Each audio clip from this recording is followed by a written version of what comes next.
எப்பா, எந்த காரியத்துக்குப்பா விலகி ஓடணும்? என்னப்பா இப்படி கேட்டுட்டீங்க?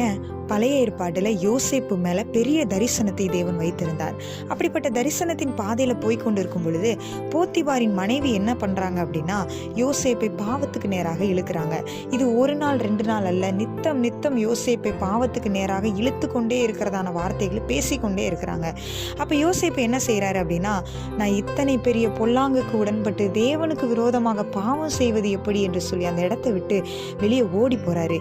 இவருக்கு தெரியும், இந்த இடத்தை விட்டு ஓடி போனா என்ன நடக்கும், எப்படிப்பட்ட வார்த்தைகள் எல்லாம் தன் மேல போத்திபாரின் மனைவி குற்றம் சாட்டுவாங்க, எல்லாமே யோசேப்புக்கு தெரியும். இந்த உலகமும் அதே மாதிரி போத்திபாருடைய மனைவி சொன்ன வார்த்தையை தான் நம்பினாங்க.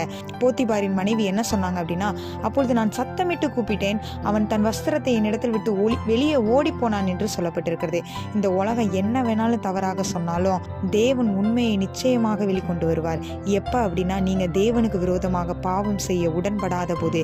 இதே போத்திபாரின் மனைவி ரொம்ப வருஷம் கழிச்சு இல்ல, ஏறக்குறைய 2 வருஷம் கழிச்சு போத்திபாருக்கு மேலான அதிகாரியாக யோசேப்பை பார்த்து வாயை திறக்க முடியாத நிலைக்கு போயிட்டாங்க.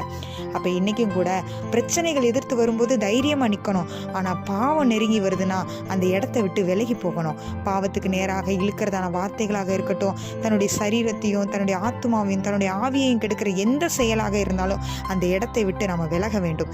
அப்படி விலகினால் தேவன் உயர்த்துவதை உதாசீனம் செய்த கண்கள் எல்லாம் நிச்சயம் காணும். ஆமென்.